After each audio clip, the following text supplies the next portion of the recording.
Bonjour à tous et bienvenue dans notre tout nouvel épisode de podcast. M'appelle Émilie et je suis ravie d'être avec vous aujourd'hui. Tout d'abord, j'aimerais vous poser une petite question.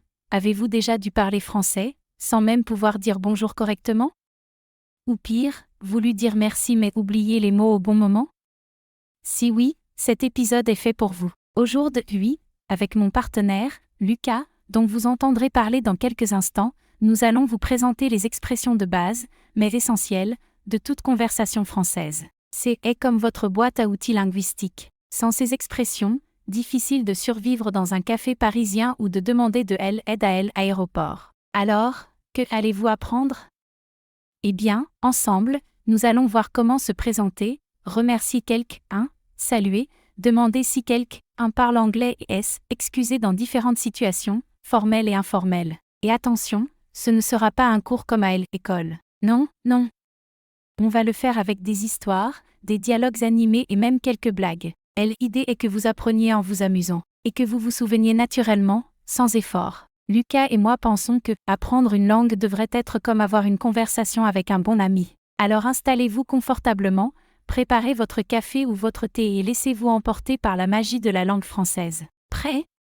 Très bien. Lucas est déjà là, impatient de commencer la première partie, comment se présenter en français. Allez, Lucas, à ton tour. Merci Émilie.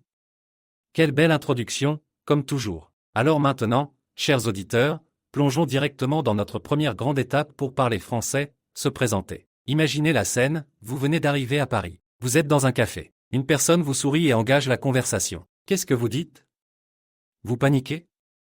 Non. Après cette partie, vous saurez exactement quoi dire. Commençons par la version informelle. C'est celle que vous utiliserez avec des amis, des personnes de votre âge, ou dans un contexte détendu. Exemple simple, salut, je m'appelle Alex. Enchanté de te rencontrer. Traduction, my name is Alex. Nice to meet you. Vous avez entendu? Salut au lieu de bonjour. Et enchanté de te rencontrer. Très amical, très cool. Ce genre de phrase fonctionne très bien dans les bars, les soirées, ou même en ligne. Petite astuce, si vous êtes une femme, on peut dire enchanté, avec un E à la fin. Mais à l'oral, la différence est subtile. Passons maintenant à la version formelle. Ici, on parle à un professeur, à un collègue qu'on ne connaît pas bien, ou à une personne plus âgée. Exemple formel, bonjour, je m'appelle Alex Martin. Je suis enchanté de vous rencontrer. Notez bien la différence, bonjour au lieu de salut, je m'appelle plus nom complet, et surtout, de vous rencontrer, plus poli que te rencontrer. Et puis, c'est le moment de sortir votre plus beau sourire. Parce que la première impression, en français, compte énormément. Écoutez bien ce dialogue entre deux personnes qui se rencontrent dans un contexte informel. Salut. Moi, c'est Max. Et toi? Salut Max. Je m'appelle Julie. Enchanté. Facile, non? Et maintenant un exemple plus formel, dans un contexte professionnel. Bonjour monsieur. Je m'appelle Lucas Bernard. Je travaille dans le marketing. Bonjour Lucas. Moi c'est Madame Dupont. Enchanté de faire votre connaissance. Vous voyez? Le ton, les mots, la distance, tout change selon la situation. Une autre manière un peu plus relaxe de se présenter, c'est de dire « Je suis Lucas ». Ça marche, mais attention, ce n'est pas toujours clair pour les débutants, car je suis peut aussi vouloir dire IAM pour autre chose. Par exemple, je suis fatigué, I'm tired, je suis professeur, I'm a teacher, je suis Lucas, I'm Lucas, donc, pour être clair dans une première conversation, je vous recommande, je m'appelle plus. Prénom. Une bonne conversation va dans les deux sens, pas vrai? Alors après vous être présenté, vous pouvez dire « Et toi, comment tu t'appelles » Informel, et vous, comment vous appelez-vous? Formel, réponse attendue, je m'appelle plus prénom A, et j'allais oublier, en français, on aime bien ajouter enchanté à la fin. Même si la personne ne le dit pas, c'est toujours bien vu de le faire vous-même. C'est une façon polie et sympathique de terminer l'introduction. Allez, petit défi pour vous qui nous écoutez, imaginez que vous êtes dans une boulangerie à Lyon, et que la boulangère vous dit « Bonjour ». Comment vous présentez-vous si elle est souriante et vous semble amicale? Elle est un peu pressée et vous parle poliment?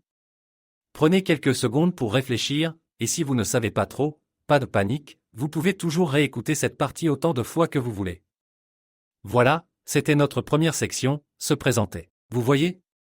Ce n'est pas si difficile. Un peu de vocabulaire, un peu de confiance, et surtout, beaucoup de pratique. Émilie, à toi. Je crois que tu vas maintenant nous parler d'un mot très important dans toutes les langues du monde. Merci, c'est bien ça?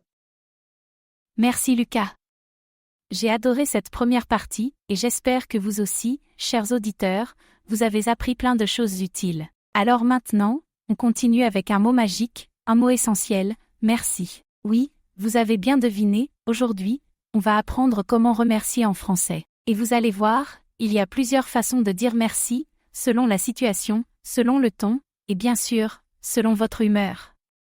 Commençons par le plus simple. Le mot que tout le monde connaît déjà, merci thank you, c'est court, c'est poli, c'est universel. Vous pouvez dire merci dans toutes les situations, au café, dans un magasin, à un ami, à un inconnu. Ça marche partout. Exemple, voici votre café. Merci. Petit bonus, si vous ajoutez un sourire, c'est encore mieux. Maintenant, si vous voulez montrer plus de gratitude, vous pouvez dire « Merci beaucoup thank you very much » exemple, je voulais apporter un croissant en plus. Oh, merci beaucoup.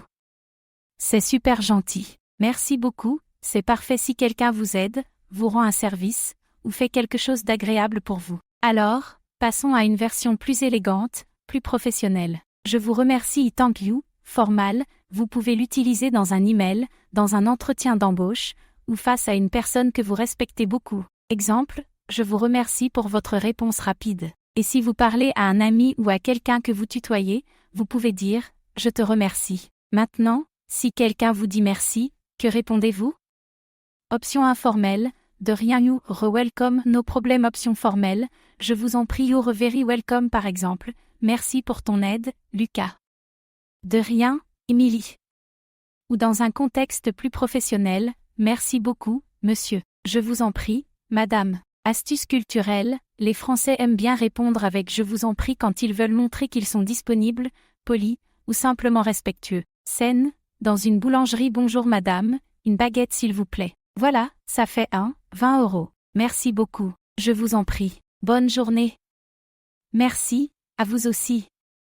Ce petit dialogue vous montre comment remercier et répondre à un remerciement dans une situation quotidienne. Il y a aussi des façons plus émotionnelles ou plus touchantes de remercier. Par exemple, merci infiniment. Un grand merci. Merci du fond du cœur. Mais attention, ces expressions sont plus fortes, donc à utiliser pour des occasions spéciales. Exemple, merci du fond du cœur pour votre aide pendant cette période difficile. Avec plaisir. Je suis là si vous avez besoin. Et voilà. Vous savez maintenant comment dire merci en français, dans toutes les situations. Que vous soyez en train de commander un café ou d'écrire un email professionnel, vous avez les bons mots. Dans la prochaine partie, Lucas va vous parler d'un autre aspect très important, les salutations. Parce que dire bonjour ou au revoir, ça aussi, c'est tout un art en français. Lucas, à toi. Merci, Émilie. Ta partie sur les remerciements était vraiment géniale. Et maintenant, nous allons parler de quelque chose de super important dans toute conversation en français, les salutations. C'est souvent la première chose qu'on dit à quelqu'un. En France, savoir comment saluer les gens correctement peut vraiment faire une bonne première impression. Il existe des manières formelles et informelles, et bien sûr, des différences selon l'heure de la journée. Alors, prêt à saluer tout le monde en français? Allons-y. Commençons avec le classique « bonjour ». C'est un mot qu'on utilise tout au long de la journée, sauf le soir. Bonjour signifie à la fois good morning, hello. Quand vous entrez dans une pièce, vous dites toujours bonjour. C'est essentiel pour débuter une conversation en français, surtout avec des inconnus ou des personnes plus âgées. Par exemple, dans un magasin ou une boulangerie, vous commencez toujours par ça, bonjour, madame. Une baguette, s'il vous plaît. Bonjour, monsieur. Voilà votre baguette. Le bonjour est formel, et c'est aussi un signe de respect. Ne pas dire bonjour en entrant dans un lieu public pourrait être perçu comme impoli. Quand il commence à faire nuit, on change un peu, on dit bonsoir. C'est une façon de dire good evening en anglais. On l'utilise généralement après 18 h, une fois que la journée est terminée. Imaginons que vous rencontrez quelqu'un dans un restaurant ou après une réunion, vous allez dire bonsoir, comment allez-vous? Bonsoir, ça va bien, merci. C'est un peu plus formel que salut, mais c'est tout aussi courtois et naturel. Maintenant, parlons de salut. Ce mot est beaucoup plus informel. Vous allez l'utiliser avec vos amis, votre famille ou même des collègues avec qui vous êtes proche. Vous n'allez pas dire « salut » à votre professeur ou à un supérieur hiérarchique, à moins que vous soyez vraiment à l'aise. Exemple, « Salut, Emma. Ça va? Salut, Lucas, ça va bien et toi ?» Et ce qui est pratique, c'est que « salut » sert aussi à dire au revoir. Par exemple, après une soirée avec des amis, vous pouvez partir en disant simplement « Bon, je dois filer. Salut, à bientôt. » Salut. À bientôt, prends soin de toi. En parlant de dire au revoir, passons à au revoir. C'est la manière formelle de dire adieu. Vous allez l'utiliser dans les situations professionnelles, mais aussi quand vous partez après avoir rencontré quelqu'un pour la première fois. Exemple, merci pour votre aide, au revoir. Au revoir, passez une bonne journée. Même si au revoir est assez formel, il peut aussi être utilisé dans des situations plus décontractées, mais il est toujours poli et respectueux. Il y a aussi des manières un peu plus douces de dire au revoir, surtout si vous savez que vous allez revoir la personne bientôt. Dans ce cas, vous pouvez dire à bientôt, à demain, ou encore à plus tard. Ces expressions sont courantes et montrent que vous ne partez pas pour toujours, mais que vous vous reverrez bientôt. Exemple, à demain, passe une bonne soirée. À plus tard, on se voit à la réunion. Cela crée une ambiance plus chaleureuse et amicale. C'est aussi un bon moyen de garder une touche positive en partant. D'accord, maintenant qu'on connaît toutes ces façons de saluer, parlons des erreurs courantes à éviter. La première, et peut-être la plus importante, est de ne pas saluer du tout. Si vous entrez dans un magasin, une pièce, ou même un bus sans dire « bonjour », les Français risquent de vous trouver impoli. Même si vous êtes pressé, un petit « bonjour » ne coûte rien et vous donnera un bon point. Autre erreur, utilisez « salut » avec un supérieur. Cela peut être perçu comme trop familier. Dans un cadre professionnel, il vaut mieux s'en tenir à « bonjour »,« bonsoir ». Évitez également de dire « salut » à des personnes beaucoup plus âgées, à moins qu'elles ne l'aient utilisé avec vous en premier. Voilà, vous avez maintenant tous les outils nécessaires pour bien saluer les gens en français. Que ce soit en disant « bonjour » le matin, « salut » entre amis ou « au revoir » à la fin de la journée, ces expressions sont essentielles dans vos conversations quotidiennes. Prochainement, Émilie vous expliquera comment poser une question très utile quand vous voyagez ou êtes en contact avec des gens qui ne parlent pas votre langue. Nous allons apprendre à demander si quelqu'un parle anglais, ce qui peut être super pratique en voyage. Merci, Lucas. C'était vraiment intéressant de découvrir toutes ces façons de saluer en français. Maintenant, nous allons aborder un sujet très pratique, surtout si vous voyagez ou si vous êtes en France pour une courte durée. Comment demander si quelqu'un parle anglais? Imaginons la situation, vous êtes dans un café à Paris ou dans une boutique, et vous vous rendez compte que vous avez besoin d'aide, mais vous ne parlez pas bien français. Vous ne voulez pas paraître impoli, mais vous avez aussi besoin de savoir si la personne peut vous aider en anglais. Alors, comment faire? Eh bien, c'est ce que nous allons voir dans cette partie. Si vous êtes dans une situation informelle, par exemple avec un jeune ou un ami, vous pouvez utiliser « Est-ce que tu parles anglais ?» C'est simple et direct. C'est une question que vous pouvez poser sans hésiter, surtout si vous êtes dans un environnement où tout le monde parle un peu anglais. Exemple, « Est-ce que tu parles anglais ?» Oui, je parle un peu. Super, merci. C'est une question qui montre que vous n'êtes pas sûr, mais que vous êtes prêt, à essayer. La réponse pourrait être positive ou négative, mais dans tous les cas, la personne saura que vous avez besoin d'aide. Maintenant, imaginons que vous soyez dans une situation plus formelle, comme dans un hôtel, un restaurant ou avec une personne que vous ne connaissez pas bien. Ici, vous allez utiliser une version plus polie de la question « Excusez-moi, est-ce que vous parlez anglais ?» Vous commencez par « Excusez-moi » pour attirer l'attention de manière respectueuse. Cette formule est plus adaptée si vous voulez montrer du respect pour la personne à qui vous vous adressez. Exemple, « Excusez-moi, est-ce que vous parlez anglais ?» Oui, bien sûr, je parle anglais. Merci beaucoup. Cette manière de poser la question est idéale si vous êtes en situation d'inconfort et que vous ne voulez pas brusquer la personne. La politesse en France est primordiale, et cette formule va vous ouvrir la voie à une réponse plus positive. Quand vous demandez à quelqu'un s'il parle anglais, il y a quelques réponses possibles que vous devez connaître. Si la personne parle anglais, vous entendrez souvent « Oui, je parle anglais ». Mais si la personne ne parle pas anglais, elle peut répondre de différentes manières, par exemple « Non, je ne parle pas anglais ». « Désolé, je parle un peu anglais. » Mais pas bien. Je parle un peu d'anglais, mais je ne suis pas fluent. Ces réponses vous permettront de savoir si vous pouvez continuer à communiquer en anglais ou si vous devez essayer de vous débrouiller en français. Et dans le pire des cas, si vous ne trouvez pas quelqu'un qui parle anglais, vous pouvez toujours essayer des applications de traduction pour vous aider. Pour rendre les choses encore plus faciles, voici quelques mots et expressions utiles à retenir dans ces situations. Parler anglais, to speak English un peu a little fluent.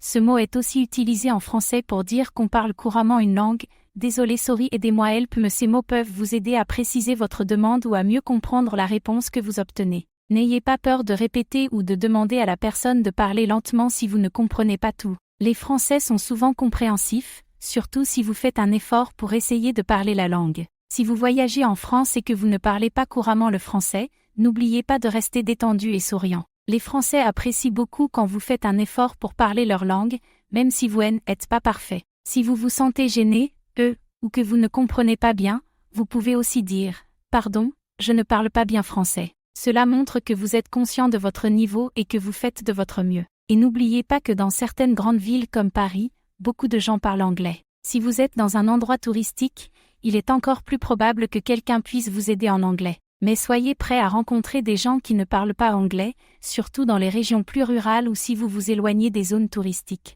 Donc, voilà, vous avez maintenant les clés pour poser la question « Est-ce que vous parlez anglais ?» de manière polie et efficace, que ce soit de façon informelle ou formelle. C'est une compétence essentielle lorsque vous voyagez ou que vous êtes dans un environnement où l'anglais n'est pas la langue principale. Dans la prochaine partie, Lucas nous expliquera comment s'excuser correctement en français, une compétence vraiment utile dans bien des situations. Restez avec nous, on vous accompagne tout au long de ce voyage linguistique. Merci, Émilie. C'est toujours un plaisir de parler des situations pratiques qu'on rencontre quand on voyage ou qu'on interagit avec des locuteurs d'autres langues. Maintenant, on va aborder un sujet très important en communication, comment s'excuser en français. Que vous soyez dans une situation informelle ou plus formelle, savoir s'excuser correctement est essentiel pour éviter de froisser quelqu'un ou de donner une mauvaise impression. Tout d'abord, il faut savoir que les Français accordent une grande importance à la politesse et aux bonnes manières. S'excuser fait partie de ces petites attentions qui montrent que vous êtes respectueux des autres. Parfois, même si l'erreur n'était pas grave, il est de bon ton de présenter des excuses. C'est une façon de reconnaître que vous avez peut-être causé un désagrément, même involontairement. Mais attention, il y a plusieurs façons de s'excuser en fonction du contexte, et nous allons les explorer. Dans un contexte informel, lorsque vous êtes avec des amis, des membres de la famille ou des personnes avec qui vous avez une relation détendue, vous pouvez utiliser des expressions plus simples. Le mot le plus courant pour s'excuser en français est « excuse-moi ». Exemple, « excuse-moi, je t'ai dérangé ». Cette expression est rapide et efficace, et elle est utilisée dans la majorité des situations informelles. Si vous avez fait quelque chose de plus sérieux, vous pouvez ajouter une petite explication après, « excuse-moi, j'ai oublié de t'appeler hier soir, je suis désolé ». Les Français sont généralement compréhensifs, surtout si vous montrez que vous regrettez sincèrement ce que vous avez fait. Lorsque vous vous trouvez dans un cadre plus formel, par exemple au travail, avec des inconnus ou dans des situations où vous devez montrer un peu plus de respect, la formule devient plus polie. Ici, on utilise « excusez-moi » pour exprimer nos regrets. Exemple, « excusez-moi, je ne voulais pas vous interrompre ». C'est une manière de montrer qu'on reconnaît une erreur tout en restant respectueux. Cette formule est également utilisée dans les situations où vous voulez attirer l'attention de quelqu'un, comme pour demander un renseignement ou signaler un problème. Une autre manière courante de s'excuser est de dire « pardon ». Ce mot est très utile dans les situations où vous avez fait une petite erreur, comme bousculer quelqu'un ou marcher sur son pied. Il est souvent plus informel que « excuse-moi », mais il reste tout de même poli. Vous pouvez l'utiliser si vous voulez vous excuser rapidement et sans trop d'importance. Exemple, « pardon, je ne t'ai pas vu. Pas de problème, ça va. » « Je suis désolé » est une expression un peu plus forte, et elle est utilisée quand vous souhaitez exprimer plus de regrets, notamment pour des erreurs qui ont pu causer des désagréments ou des émotions négatives chez quelqu'un. Exemple, « Je suis vraiment désolé pour ce qui s'est passé hier. » Cette forme est utilisée dans des situations plus sérieuses ou lorsque vous voulez montrer une sincérité plus profonde. Si vous vous trouvez dans une situation vraiment formelle, par exemple devant un supérieur hiérarchique ou dans une situation où vous devez prendre en charge une erreur importante, vous pouvez utiliser des expressions plus longues et plus élaborées. Exemple, « Je tiens à vous présenter mes excuses les plus sincères pour le malentendu qui a eu lieu. » Ces formulations sont utilisées dans des contextes où vous devez vraiment prendre la responsabilité de l'erreur et peut-être même essayer de réparer la situation. Par exemple, si vous avez fait une erreur au travail, ou si vous avez causé un dérangement important à quelqu'un, c'est cette forme que vous voudrez utiliser. En fonction de la situation, vous pouvez ajouter d'autres expressions pour rendre vos excuses plus complètes. Par exemple, « Je suis vraiment désolé, ce n'était pas mon intention ». Cela peut aider à faire passer un message plus clair et plus empathique, surtout dans des situations plus délicates. Lorsque vous présentez des excuses, il est important d'être sincère et de montrer que vous comprenez l'impact de vos actions sur l'autre personne. Quelques conseils pour vous aider à vous excuser correctement en français: soyez sincère, les Français apprécient les excuses sincères. Ne les forcez pas si vous ne le ressentez pas. Regardez la personne dans les yeux, cela montre que vous êtes honnête et que vous prenez la situation au sérieux. Ajoutez une petite explication si nécessaire. Si vous pensez que la personne n'a pas bien compris pourquoi vous vous excusez, il peut être utile de donner une brève explication. Ne vous excusez pas trop souvent, évitez de vous excuser constamment, surtout pour des petites choses. Cela peut donner l'impression que vous manquez de confiance en vous. Et voilà, c'est déjà la fin de notre épisode sur les expressions essentielles en français pour bien démarrer une conversation. Nous avons abordé les bases de la politesse, du savoir-vivre et des bonnes manières en français, qui sont des éléments clés pour s'intégrer et se sentir à l'aise dans une conversation. Que ce soit pour se présenter, saluer ou s'excuser, vous avez maintenant toutes les cartes en main pour naviguer avec confiance dans différentes situations, formelles ou informelles. Et n'oubliez pas que la pratique est essentielle, alors n'hésitez pas à utiliser ces expressions dès que vous en avez l'occasion. Exactement, Émilie. Et surtout, rappelez-vous qu'apprendre une langue, c'est aussi apprendre à interagir de manière respectueuse et naturelle avec les autres. Ces petites attentions, comme dire « excusez-moi » ou « merci », peuvent vraiment faire la différence dans vos échanges. Nous espérons que cet épisode vous a été utile et qu'il vous donnera confiance pour utiliser ces expressions dans vos prochaines conversations. Merci à tous de nous avoir écoutés, et à très bientôt pour un nouveau podcast.